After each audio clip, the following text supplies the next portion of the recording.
Good afternoon, everybody, and welcome to episode 184 of the Find Your Model Health podcast, the podcast for those looking to optimize their long term health and weight goals and understand how their body really works. I am your host. I am Shemaine Linney. I'm a fitness and nutrition expert, biohacker, and certified iridologist, and I'm very, very, very happy to have you back with me for another episode.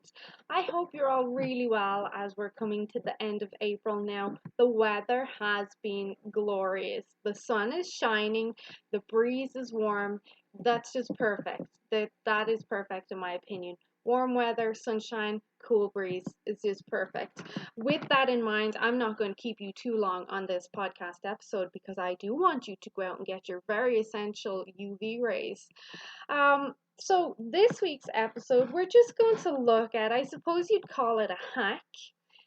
It's an Apple exercise that you can use, hopefully going forward on your health journey, to help you differentiate between hunger and cravings, or real hunger and hunger induced by cravings. And I get asked this all the time, like, how do I know if I'm really hungry or if it's just a craving? And it's a very reasonable question. So many people don't quite understand the difference between hunger and cravings. And I've done a post on tolerable and intolerable hunger. Do go back and check that out. So your tolerable hunger being, you're just a little bit hungry, but you can push through it.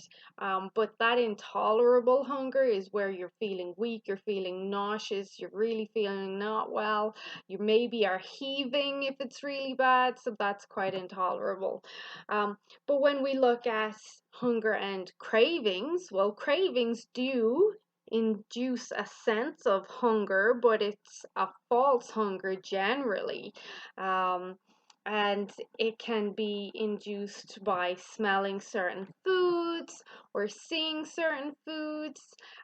They can make you think you're hungry, and this is through what I've spoke about before, an insulin feedback loop and the cephalic phase of digestion. So for some people, smelling food or thinking about food or seeing certain foods can make them feel hungry. If you're constantly thinking about a specific food or any food, you can also induce a false sense of hunger in yourself too. Like if you're not very metabolically flexible and maybe you have some insulin sensitivity issues or blood sugar issues, if you're thinking that, oh my God, I'm hungry, when you're not truly hungry, then you're going to have or give yourself this false sense of hunger along with cravings. Um, and this can be if you maybe feel slightly hungry with that tolerable hunger, but you know that there's treats somewhere around, or you're out in a mall and you could easily grab some ice cream or a Purdy's. Now you're inducing hunger along with those cravings too. So that's a big mental game there. But when we look at true hunger, um, and this is true hunger from maybe being on a fat loss campaign, like you've lost some body fat. We know that losing body fat, especially large amounts, not only will that increase hunger, but it'll increase cravings, and we can thank our leptin hormone for that. And that's why many people don't tend to stick to diets for too long without that understanding. You do need a lot of willpower because not only do you have to stick to the plan, but you also have this hormone fighting against you, and that hormone signal can get stronger the more fat you lose. So the cravings and the hunger, these two really do feed on each other, because cravings do indeed induce a false sense of hunger, which may drive you to eat.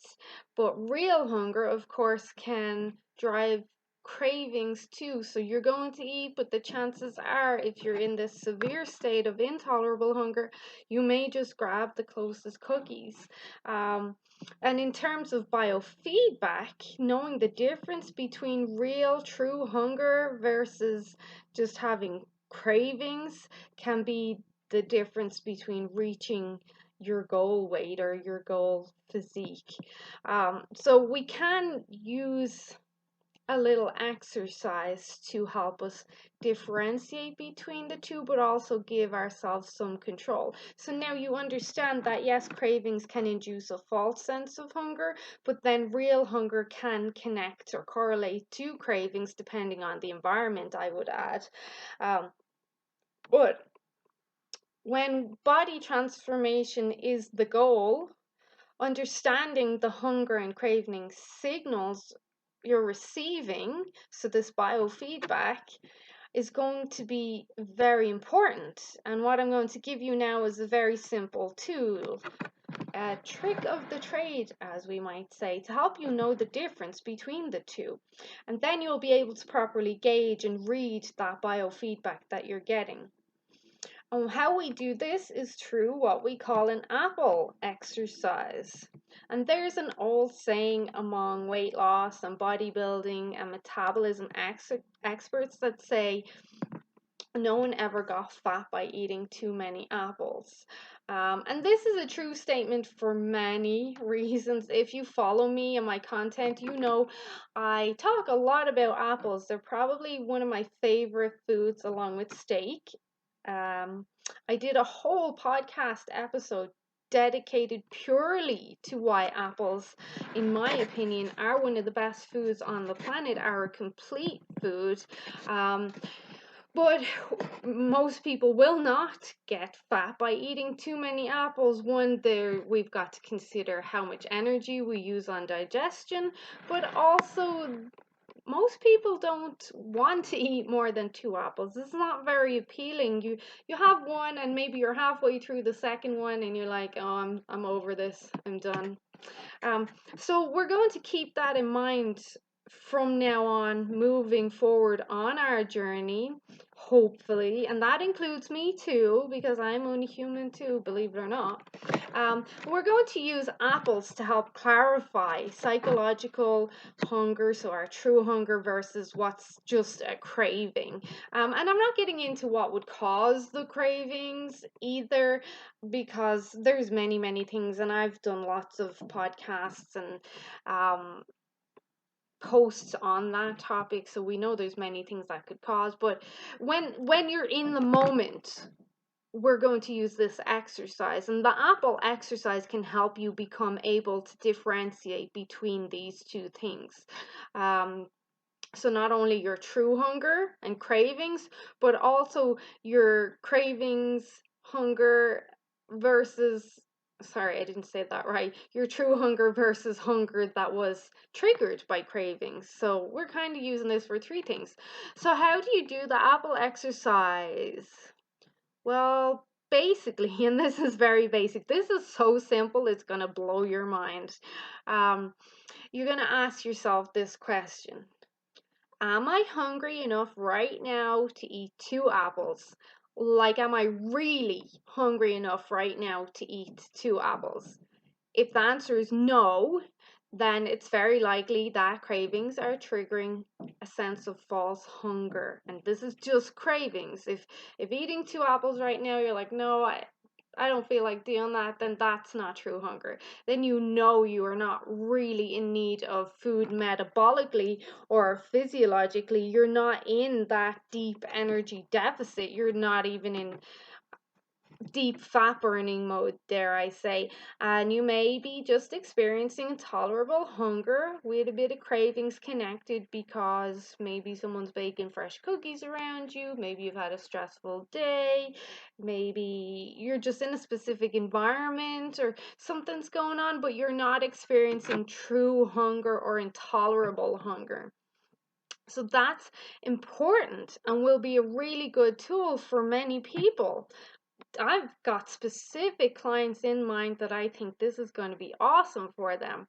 And they're probably saying, why didn't you tell us this until now? Well, because I'm always doing different research and looking into different stuff, and I have mountains of content that I've scheduled to post, and yeah, I just get to stuff as I get to stuff, and I forget stuff that I know, and then I get reminded of it, and it's always the way. But this tool, am I hungry enough right now to eat 2 apples? If the answer is no, then you're not experiencing actual true hunger. But if your answer is yes, you are hungry enough to eat 2 apples, then go ahead and eat those 2 apples. If you're a client or a student of mine, I'm assuming that you always have some good organic apples at your disposal. I always have apples. Even if I have a bag of apples and I go grocery shopping, I'll buy another bag just so I don't run out. Because at the end of the day, an apple is going to be an amazing food for your body. And I'd rather have too many than get stuck in a pickle and not have none. Um, so going back to what I said before, though, no one gets fat by eating too many apples because most people won't eat more than 2 apples. Anything more is unappealing. And we have apples, not to go on about apples too much, but apples are one of the most amazing foods for your body. They're one of the most hydrating foods. They're amazing for your digestive system and digestive health. They keep good, strong bone structure in your face, which in turn can also help with losing the structure in your face, which we see contributes to sinus issues and sleep apnea. That very much is your face pretty much collapsing in on itself because you're not chewing enough and exercising the facial structure, bones, muscles enough. Also, we know that apples are very, very anti-inflammatory too. We know that apples support our good bacteria and help us kill off our bad bacteria. We know that apples feed our bifidobacteria. They help support our Akkermansia. They help us make butyrate, which in turn heals our gastrointestinal lining. I could go on. There's so many things. Oh, and they're anti-aging too as well. So if looking young and having beautiful skin and hair is important to you, an apple a day literally keeps every doctor away. And before I wrap this up, apples are also amazing for oral health, killing off bad bacteria within the mouth and helping remove plaque off the teeth and tongue. And I'll leave it at that. Like I said, I do have a whole podcast episode on apples because if you need some more convincing, you should go back and check it out.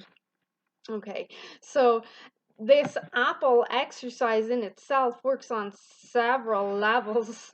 One that helps you identify real and true hunger versus cravings. It also helps influence your food choices. It takes other food choices out of the equation since we only consider apples as the identification marker. So basically, we're removing the focus on what you may actually be craving specifically, and only giving you one choice. And this is going to be very crucial for sculpting the body that you want and hitting your weight loss and fat loss goals. So we're removing the option of having any other foods, and our focus is just on apples. This is the apple exercise. There is no other option. And back to our goals and everything I mentioned, apples are very nutritious. I might say medicinal. They're delicious and they're very hydrating. But okay, here's the thing, and I have to say this all the time. Our body always wants to be in balance. It always wants to be in homeostasis, and that includes with our food choices. I didn't make up the rules. This is just how it is. If you just eat whatever you want, whenever you want, you will not have the body or the health that you really want. If we just continue to give in to our cravings, because we are all human and it has been a stressful few months, and we do live in a world of amazing food temptations. Like, people are making the most amazing meals and treats. All you have to do is look at some of the pictures on Instagram. Don't do that though. Don't do that. because that's going to drive up your cravings. So don't go looking there. But we're surrounded by ice cream and pizza and cookies, chips and frappuccinos, and of course, yummy red wine. But if we constantly give in to these cravings, we get stuck on this emotional and physical merry-go-round of feeling unhappy in ourselves and potentially making ourselves sick and feeding bad bacteria, making ourselves unhealthy, and of course, getting no closer to our goals. Our goals being what we really want for our body and our health, what we really want for ourselves, how we want to feel in ourselves. Um, so we just can't do it. We have to find this balance, and these tools can be really helpful. And this tool alone is very simple. The only obstacle is pretty much having you do it. That is the biggest obstacle. Also, one thing I'll remind you about cravings, regardless of what's driving them, if you feed a craving mentally and emotionally by constantly thinking about it, guess what's going to happen? Those cravings are going to get stronger and stronger, and the stronger they get, the harder they're going to be to resist. But if you learn how to ignore them or manipulate them through this apple exercise, then you can turn the volume down on that craving desire, making it easier to manage and potentially, hopefully, ignore completely. And then we can identify in ourselves what is real hunger. What am I really feeling? Am I truly hungry? And then we can respond to it in a healthy way and have an easier time staying on track with our goals, which in turn will also encourage self-confidence and self-pride. Like, oh my God, I can't believe I've been able to control my cravings all week. I feel so good, which further encourages success. And as I always say to my clients, I want you all to succeed. I'm not just doing this for my own good. I actually want people to succeed and feel as good as I feel. I know what this journey is like. I know I'm not going to say sacrifice, but I know what it requires. I know the discipline and commitment it requires. But when you get there, you reflect and you're like, oh my God, that was so worth it. Yes, it's been hard, and sometimes it is hard to say no to cravings, but I was feeling so unhappy in myself before. I hated how I looked. I wasn't healthy. I had this, that, and the other pain. So, yes, there is some discipline required. You have to do this test. That's going to be your biggest obstacle, is to do this exercise. But it really will encourage further success on many, many levels. So I'm going to leave this at that. I hope you found this really helpful. I thought it was going to be 5 or 10 minutes long, but I tend to ramble on a bit, as you know. Otherwise, though, I hope you enjoy this. I hope you try it. Let me know how it goes for you. Send me some feedback. I would love to see all of you have great success by just adding in this simple exercise. Enjoy the rest of this beautiful weather. Stay safe, of course. If you know anyone that would benefit from this information, please do share with them, especially a tool as simple and doable as this. Sharing is caring, and we all know that. And as always, if you feel that I deserve a review on your favorite platform, I would really, really appreciate that. Us small businesses need all the help we can get right now. And yes, I am a small business, and I have been restricted from doing certain things within my business right now. So I'm definitely feeling it. Anyway, have a great day. Enjoy this weather, and I'll chat to you guys soon. Bye bye.